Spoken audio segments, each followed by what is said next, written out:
kicks things off with One Love Jamaica. Jamaican in New York. You can't walk anywhere in New York, especially in Brooklyn or the Bronx on White Plains Road, and not bump into a Jamaican. This is home. I am Jamaican first, and this is my adopted home. From the North Bronx along White Plains Road. It's all there. It's the pride and the power of being Jamaican. And it's Brooklyn. And everything around me was Caribbean, so I felt at home. That's Flatbush Avenue, the little Caribbean neighborhood. Love, I want to love, I bless it all the time. Yes, it's the food, the golden brown beef patties. And of course, all that flavor. Jerk chicken, you have the oxtail, you have the curry shrimp, you have the jerk shrimp, you have the jerk salmon. The daily grind and a state of mind. We know how to make something out of nothing. A balance of life here without forgetting the island. Jamaica, country of the West Indies. So it is a true love story for me. It's called My Beloved. Fox 5 is doing a story about Jamaicans in New York City. Full stop. That's the story.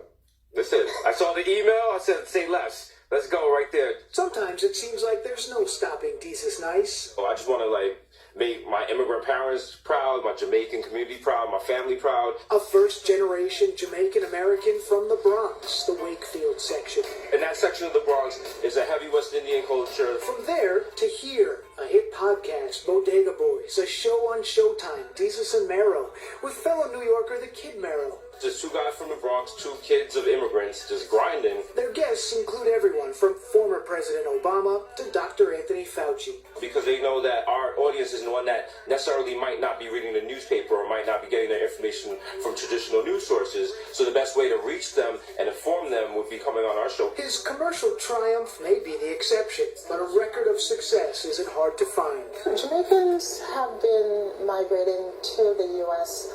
Since the early part of the 20th century. Alcine Wilson is Consul General from Jamaica to New York and 32 states in the U.S. Jamaicans here are professionals. They're nurses, doctors, persons that are in the beauty industry. Not far away, it's Flatbush in a little Caribbean neighborhood.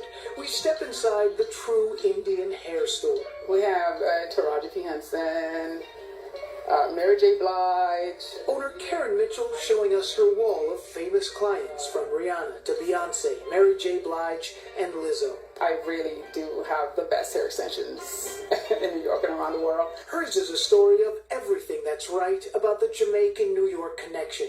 The youngest of 9 children born on the island, she moved here at 12 years old, settling into East Flatbush. Most Jamaicans that I know in New York are just really hardworking people. A work ethic from her own mother. We watched her working hard. We knew. And Karen knew she had to take a chance. While visiting the country of India, she discovered the human hair industry and started bringing in extensions to sell in her neighborhood. It was just a side hustle, but everyone loved it. So she seized that opportunity. Now she has 3 stores in Brooklyn, Manhattan, and Queens, and those celebrity clients. It's been successful, and that's a part to this day. It's like constantly keeping on top of your game, and it's a part of that Jamaican thing. That Jamaican thing. In these neighborhoods, growing stronger for decades, sprouting new success stories, like Allison Dunn's Hibiscus Brew, specializing in Jamaican-inspired smoothies. When you meet a Jamaican, the spirit, the energy, it's just welcoming, it's warming, it's exciting. So, it's spicy. So that's what we all bring here. And we'll bring it back to Jesus Nice. On his show, every guest describes themselves with a neon sign. So I asked him, what would you put it if you could put a neon sign for Jamaicans in New York? I would put to the world, and it's to DI world, because that's just Jamaica. Jamaica is a small island, but it's produced so many things, culturally, musically, just foods, and just things in general, that it's dominated culture. Wow, so much to be proud of. Yeah, Indeed, it's a special place. Yes, Who hasn't it been is. to Jamaica and not loved it? It's amazing.